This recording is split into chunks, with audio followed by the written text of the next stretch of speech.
And then, of course, I went to my very first session. I was assigned Dr. Dulcamara, the basso buffa role with this wonderfully gorgeous singer singing this fabulous role in Donizetti's hilarious opera, The Elixir of Love. And within a half an hour, I was hooked. Welcome to Classical Etc. You're in the studio with Shane Saxon. Welcome to another episode of Classical Etc. I'm seated with one of my friends, Professor Carol and Tanya.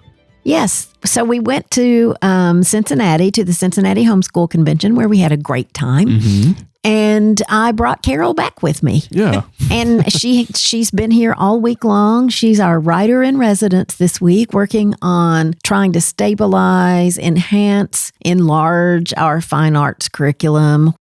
Well, we couldn't bring you in and not do a podcast. So we've decided to bring you down here to talk about one of your favorite topics, opera. But before we get to our topic, I always ask the same question. And that is, Professor Carol, what have you been reading recently? I'm reading A Tree Grows in Brooklyn by Betty Smith, rereading that. Sure. Tanya, you act like you've read it. I have read it. I read it as a teenager, and I totally have forgotten about it. But I feel like it really resonated with me as a teenager. And I'm thinking, how is it to reread it as an adult? Is that something I should do? Well, it's an adult book. It's 500 pages nearly, and it's really... I read it as a teenager. Yeah. Tanya was a precocious teenager. Apparently. Yeah. It's a story, really, that was the story of my mother in many ways. She would not speak about her childhood and growing up in the Bronx in the very difficult years. And the only thing she would say, if you want to know something, read A Tree Grows in Brooklyn. Oh. And so that was I'm going to reread it then. Yeah. Tanya, what are you reading? I'm still reading Jane Eyre, but I'm a little bit more than halfway. I'm about 300 pages in, so I've got almost 300 pages left. But I'm still, there is so much in there that I'm still convinced that Jane Eyre is the better book when compared with Wuthering Heights. But you and I can fight that out. I think I'm Team Jane Eyre. Are you Team Jane Eyre? But I think that Wuthering Heights is very close. It's very close in my opinion. I think they're both excellent books. What do you think, Professor Carol? Have you read Jane Eyre or Wuthering Heights? Not in the last month or two. So sure. I'm going to stay out of this one. So I'm continuing my reread of the Iliad. So I haven't finished it. I'm just continuing and making progress and enjoying that. How do the fine arts and the liberal arts relate to each other? How would you describe that relationship, Professor Carol? Well, you go back to the quadrivium and you've got music is one of the four, so that pretty much takes care of that if you want to make an argument with anyone. Sure. And increasingly you hear much more. I'm writing about that right now for the classical teacher about the mathematical basis of all the arts. This separation is part of the problem. It's what we're always trying to fix. If you're not... The separation of math and music or math and arts in our popular consciousness. That the arts are an entertainment, which, yes, there's an entertaining side of it, but that's not at all what the arts, that's not what drives the arts, has never driven the arts. So again, that's just a massive fight in a way that I'm getting more and more interested in fighting. Sure. And yet it's really not a battle. Yeah. But it shouldn't be a battle. Right. But we do tend to denigrate the fine arts to be below all of those other things because it feels like it should be optional or supplemental, whereas you have to do math, you have to do Latin, you have to do, the literature, you've got to do those things. And so I think a lot of times fine arts is what goes. It certainly wasn't the first thing we developed. We developed those things that are part of the core. And what you've said to me before is fine arts are part of the core. They are part of the core. And so that's even we are struggling to have a fine arts curriculum that equals everything else that we do. But we have Carol here now, and we may not let her go home. Yeah, there you go. And we're going to get it done, and then it'll be level with everything else where it should be. So among the fine arts, the one that you wanted to zero in on with the time that we have, because I know that you could talk about the fine arts in general forever, and maybe that's what we should do. But instead, we've decided to zero in on opera specifically. I was which amazed. is an interesting topic. Who really engages with opera? That's part of why we want to have this conversation. Maybe we should. So first, what is opera? It's a story set to music, which is ancient. It's a poem, essentially, a script that has been set to music. And I believe if you look at your classical basis of the bard telling the great stories of the era, that's of course essentially the same impulse, which is that when something is set to music, it becomes memorable, it becomes vivid, it becomes expressive, it becomes almost impossible to destroy, and it's ancient, this concept. So if opera is music, or is story set to music, what distinguishes opera from like a modern day musical, or any other version of story set to music? What makes opera? So take a situation, general audience, and I go in to give a talk about who knows what, right? Doesn't even matter. And I'll say, how many of you here like operas? And you got, depending on the audience, of course, I mean, you could get everybody, but you could get one hand, And then you say, how many of you like Broadway musicals? And of course, you're going to get most hands. Broadway musicals are operas. They are what are called, one of the categories of operas is dialogue opera. And it was popular in certain places, certain times, with certain languages. The English language, the German language being the two primary languages, and the French to a certain degree, depending, but particularly English and German, because those languages didn't sing as beautifully as Italian. Look, you speak Italian, you're already singing just by saying, hey, what's the weather going to be today? It's already music, right? But certain languages had difficulty finding a way to be sung expressively and convincingly. So they, in developing their musical theater, they tended towards what we call dialogue opera, which is talk, talk, talk, talk, talk, talk, talk, talk, talk, sing, talk, talk, talk, talk, talk, sing, as opposed to sing, sing, sing, sing, which of course is what the Italian tradition would be, for example. So if you love musicals, you love opera. If you love Rodgers and Hammerstein, if you love Hamilton, if you love, I don't care what it be, Phantom of the Opera, you already like at least a few operas. Does that help? Mm-hmm. So, Tanya, it strikes me that maybe you're most interested in rock operas. Really? No, I don't think so. I've only seen one, so I would not ever have said that Broadway musicals were opera. When I think opera, I think La Boheme. I think Italian. I don't understand anything that they're saying. So for me, opera is more like a ballet than, where the story is being told by the actions of people on the stage, because I don't understand what they're saying. And so I really struggle with that. So the only opera that, in my narrow-minded view of what opera is, that I've seen is La Boheme. And I had no clue what was going on. And I didn't really enjoy it because, I was young and I haven't repeated the experience. So I know I've missed out. I know that. This is probably a naive question, but I will ask it for the sake of the audience.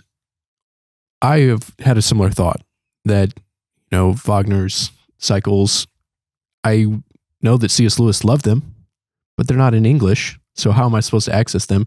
And a lot of people in popular portrayals of like movies and such, they don't speak the languages that they're going to listen to these operas in.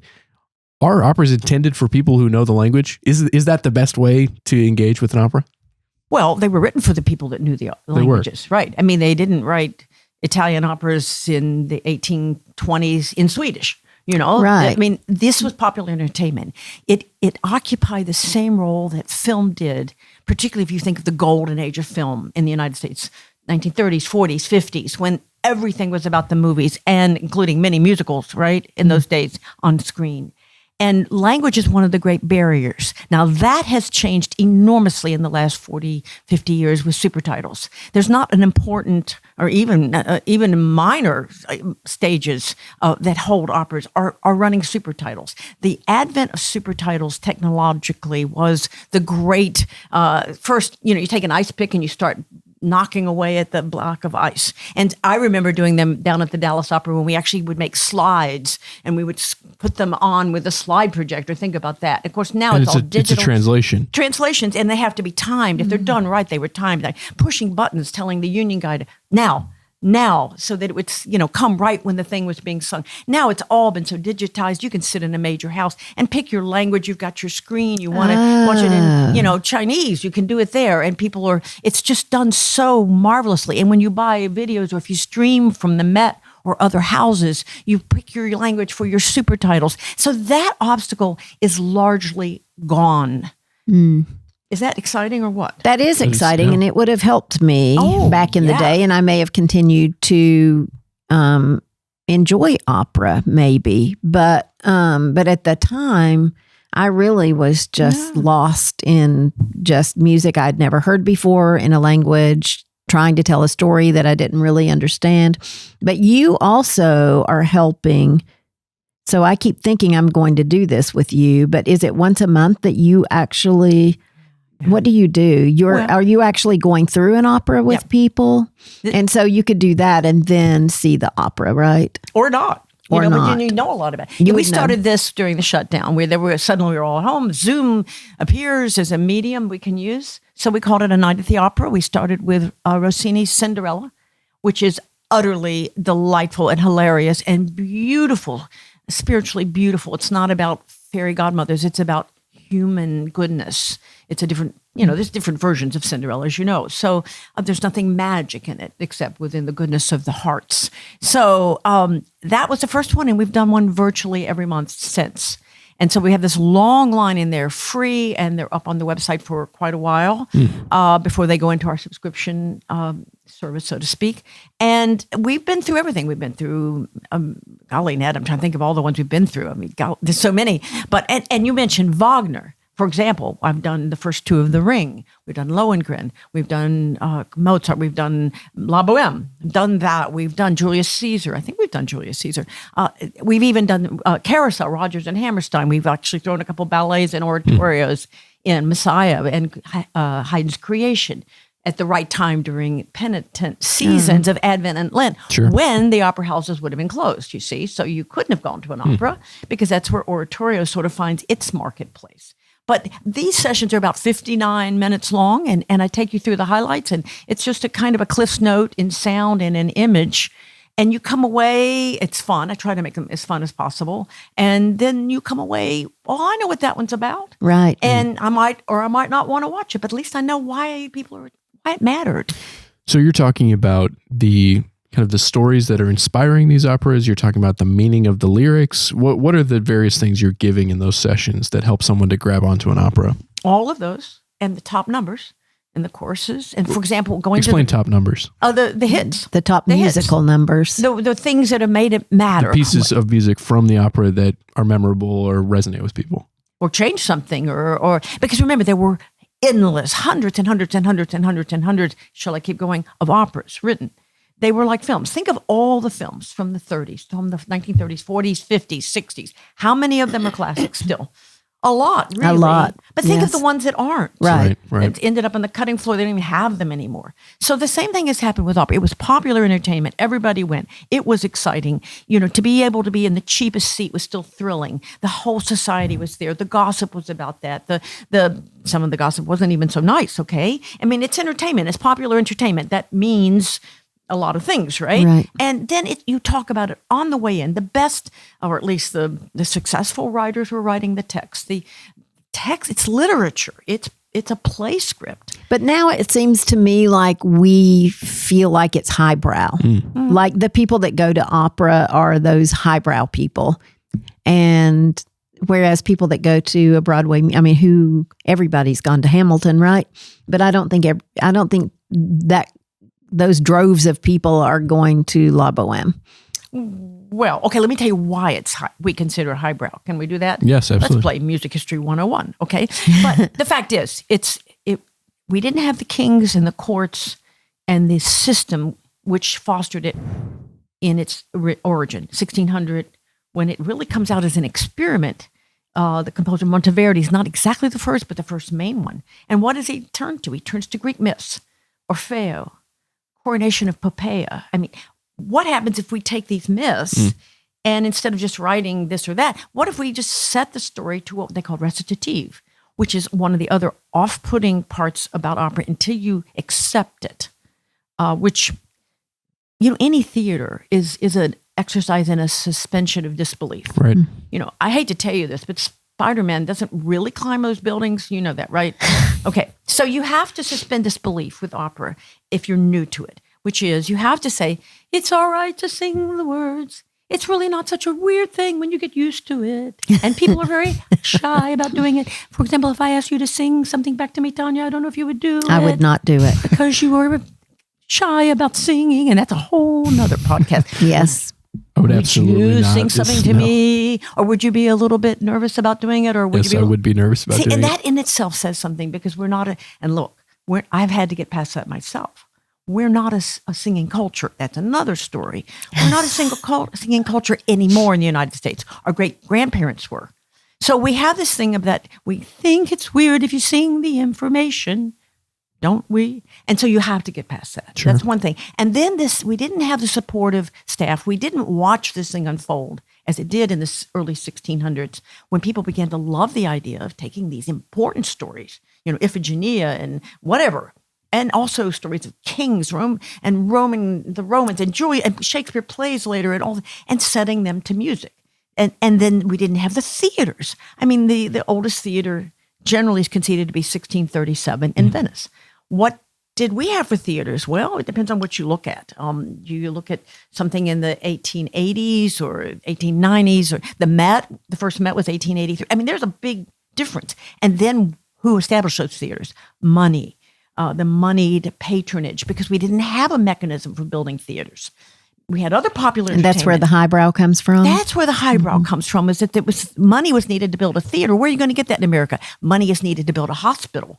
Money is needed to build a stadium. So we don't consider sports highbrow, even though it's donated much the same way.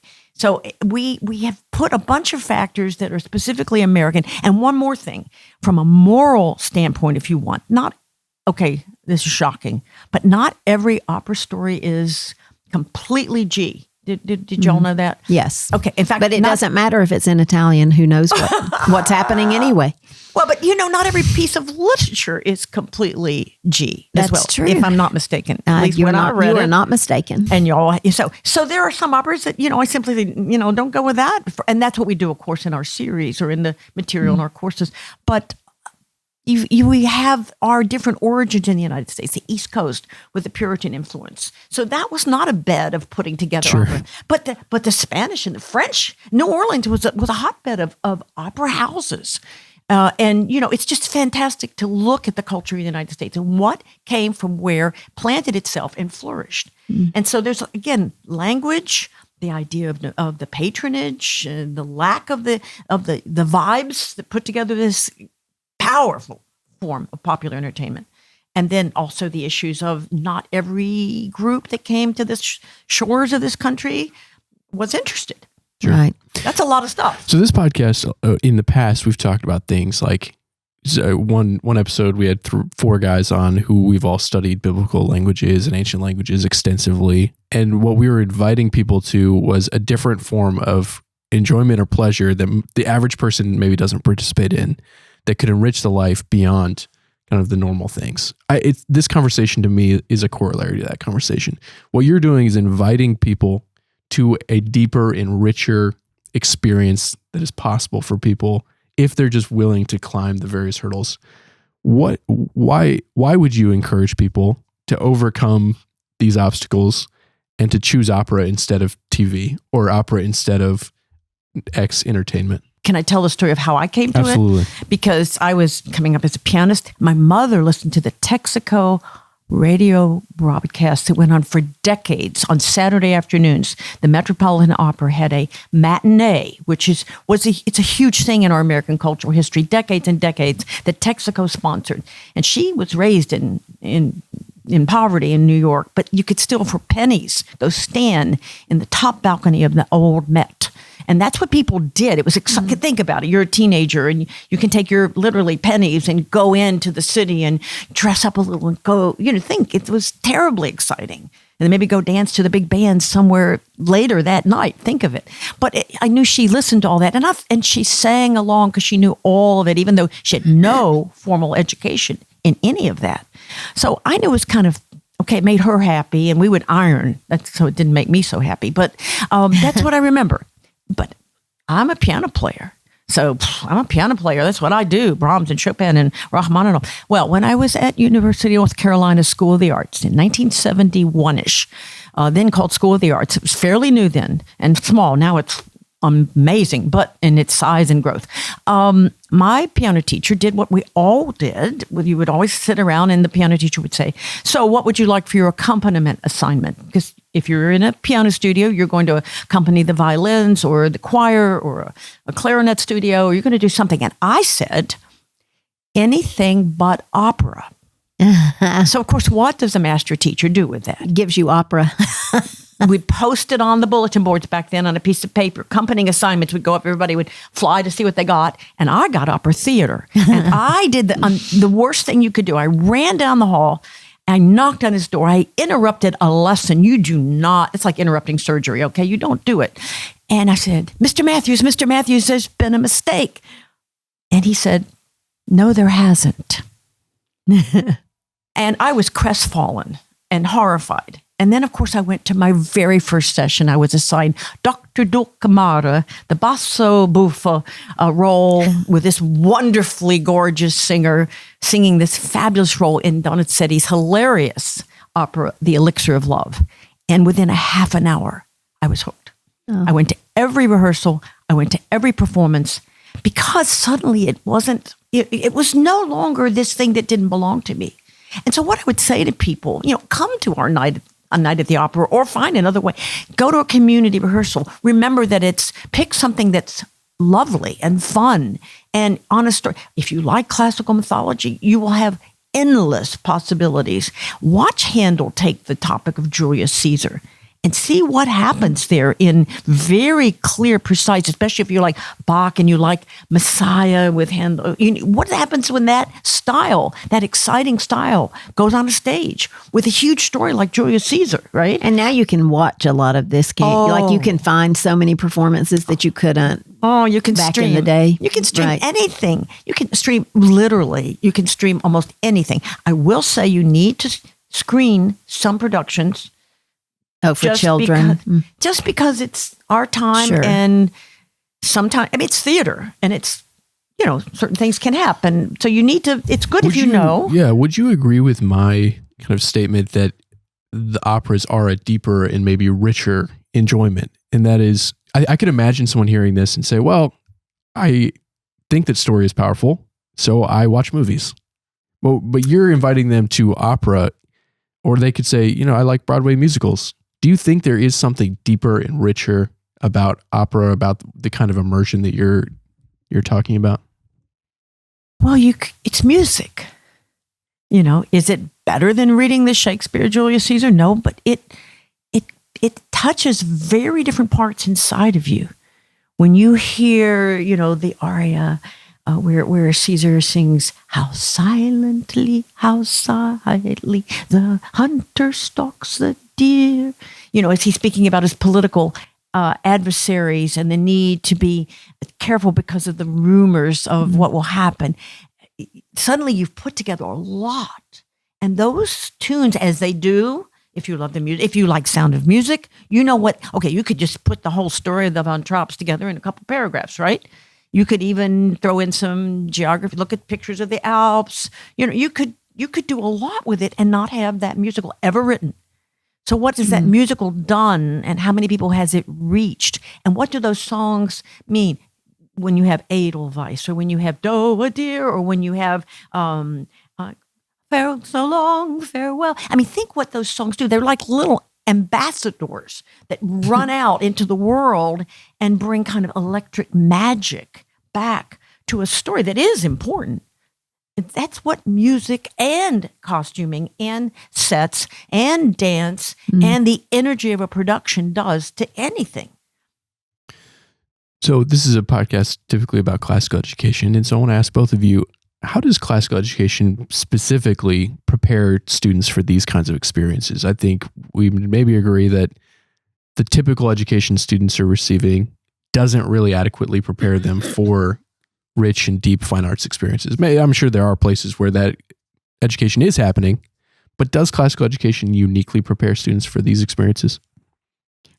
Yes, I think absolutely. And I think I can go back to my experience with La Boheme. I knew nothing about it. And if I had, like when you were talking about Julius Caesar, I know that story. So the fact that I have a classical education, which I don't, but let's assume, means that I do know a lot about mythology, and I do know a lot about ancient stories and famous people and history. And so then I would be much more capable of enjoying the music and the set and the costumes and all of those things that are going to enhance it. And I think it just classical education just broadens everything. Hear, hear. My shortest sentence ever. Should I? Exactly. I would say it was the ideal audience because you are, just as you said, you're really prepared. You're used to taking on unfamiliar things. Right. Most children aren't read the Aeneid when they're in the cradle, Maybe some are in this, but so no, you're Right. ready for it. You need, because that's partly what's missing, that and art. But everyone kind of says, yes, well, we need art and architecture. I'm very glad that is said increasingly. And we need Beethoven symphonies. Yeah, okay, fine. But this is way more fun for kids, for adults. I mean, I love my Beethoven symphonies. Now, Carol, I but- believe just last week, you were wearing a pin that had Tanya's face on it that said, education isn't fun. But Learning that's okay. isn't fun, but But that's okay. that's right. That's her controversial button.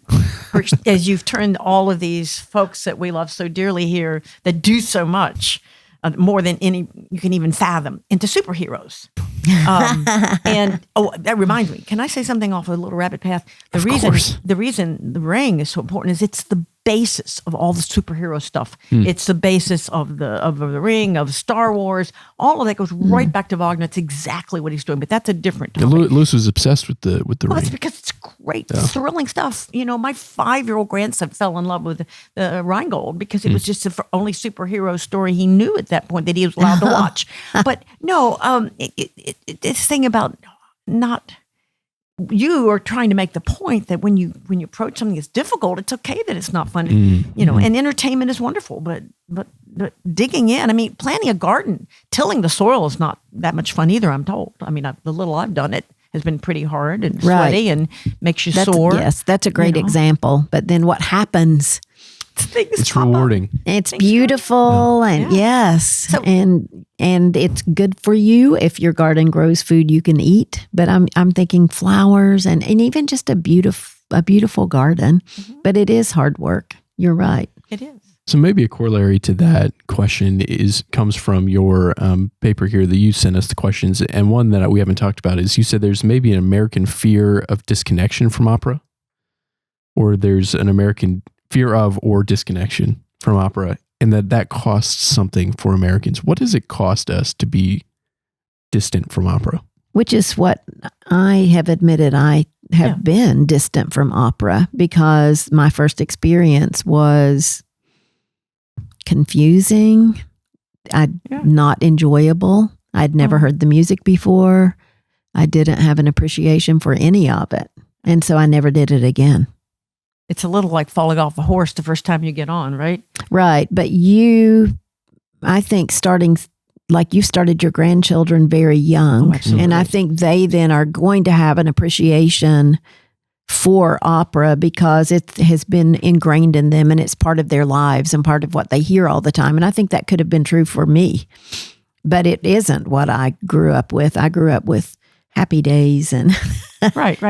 But I do think, people like me, there is still hope because now there is, it's not, just because you haven't been raised with the sound of opera, with opera on the radio in the car, I think you can still develop. I have an appreciation for it because I think the skill involved and the intellectual ability that it would take to do something like that. And I think you have to have a muse in order to create something like that. I have great respect for it, but I have great respect for Tolkien too, but I don't choose to read Lord of the Rings over and over. But you still have it on a pedestal. I do have it on a pedestal. I want to knock it off the pedestal. There are You want to knock it off? Absolutely. Okay, It was knock Wagner it who off. put it in, and we could talk about that. It was Wagner who wanted all the craziness to stop in the theater.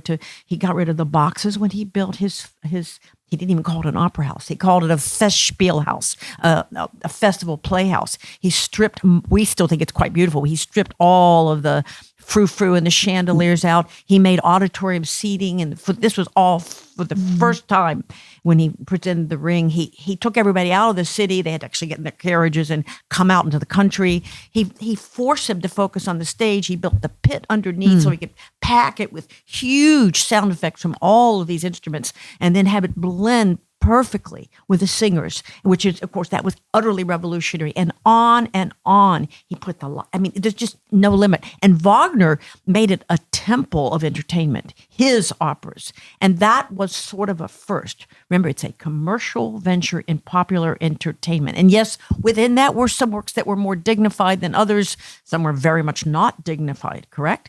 But the pedestal keeps you from falling into the great tub of lather and scented beauty and fun. And again, we're working on you. You're on the way already. Because it feels like work. Well, no, yeah, well, that's the wrong verb then. I am going to lure you if I have to come outside your window. And part of one way to do it might be just sending you a CD of beautiful arias. Just because you could, by beautiful, and I do mean beautiful singers, by the way, because right now, particularly now in our visual age, one of the hard things is that singers now must be gorgeous. That wasn't as true in the past. I mean, you need a body to sing. You don't sing this stuff when you're 17 or 21. You need to be a mature human being who can produce. And of course, that goes against a whole lot of our standards of beauty. I mean, there's all these threads, but publicity of all classical musicians now, when you look at the publicity shots on what we used to call album covers, you go, whoa, but that's where we are in marketing. But again, you go all the way back 400 years ago, there was marketing too. And what would have been, again, the buzz and the excitement, it was not, I repeat, not on a pedestal. It sounded like you didn't quite finish your sentence, but it did sound like to get Tanya to enjoy opera, you're going to go sing arias outside of her window at night. Right. Please no. But I might send her some very beautiful recordings with beautiful tenors who will charm, or baritones who might charm you. Okay, you send me the CD and I will give it a shot. Yes. So we typically end the show with kind of one last question but to everyone, but I'm just going to ask it to you, given that you have a lot of experience to share in terms of your love and appreciation with opera.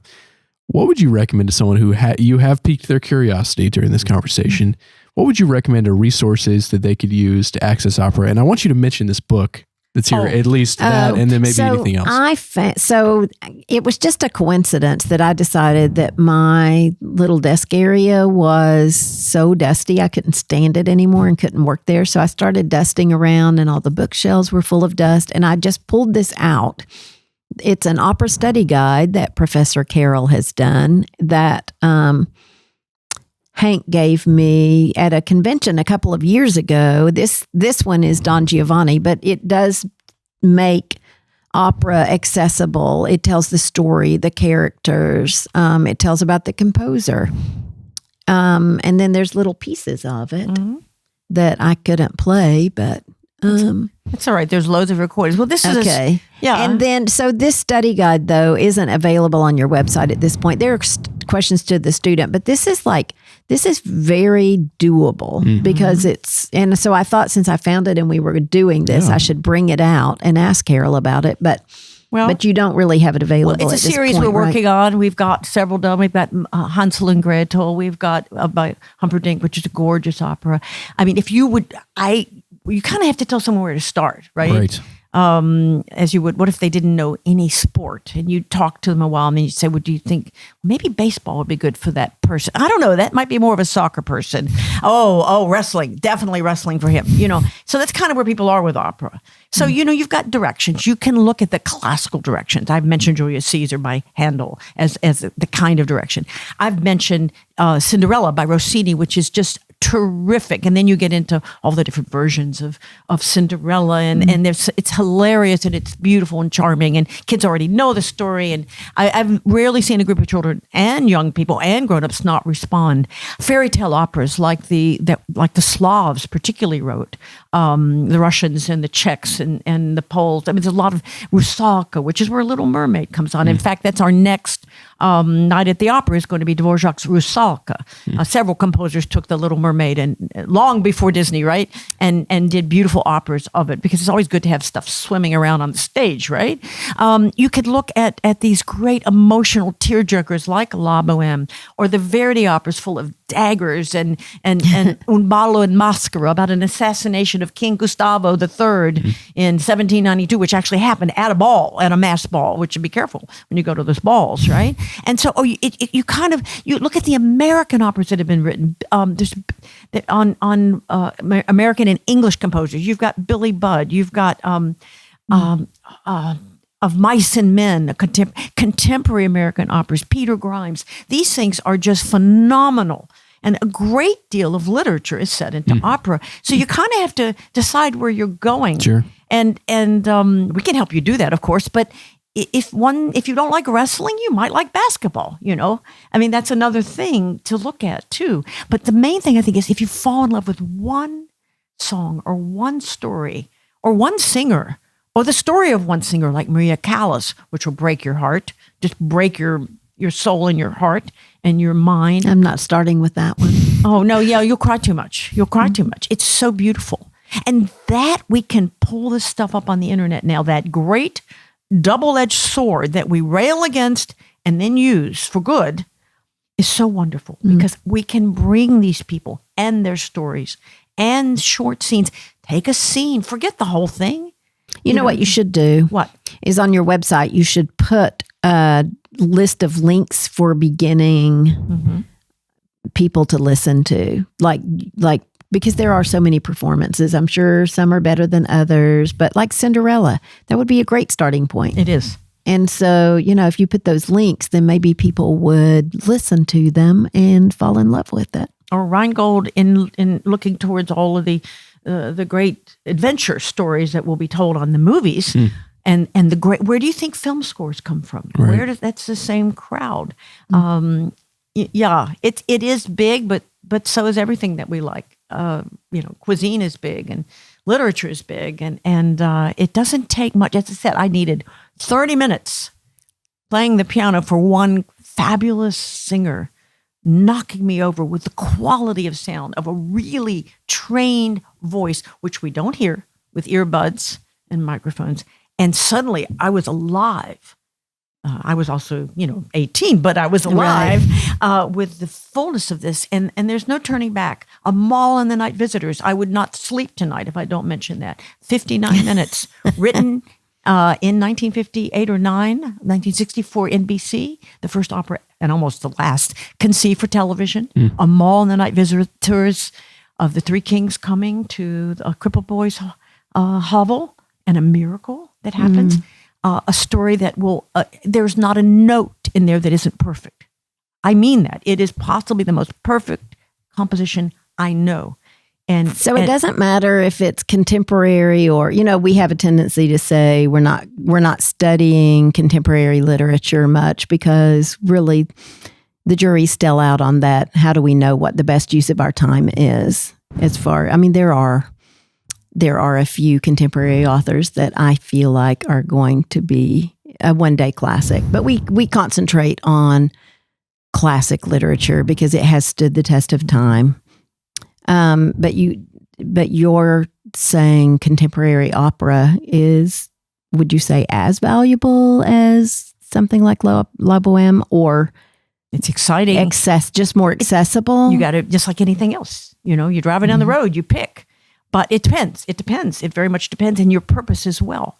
But keep in mind, going back to what we started with, musicals. Why do people love Rodgers and Hammerstein? Why do you like Carousel? That's one that we featured in Night at the Opera. Why do we like South Pacific, if you know that? Why did an entire generation go nuts over Phantom of the Opera? Because there was something that was sung, that was exciting, that was beautiful. So you're going for those qualities of beauty and drama and that which is true.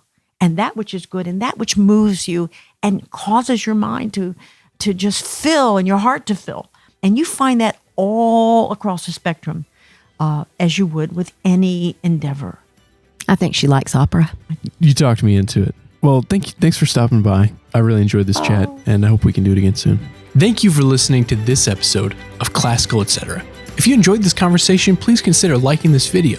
If you want to join the conversation, then you can comment below, and if you want to stay connected, please subscribe to our channel. I hope you enjoyed this show, and we'll see you next time.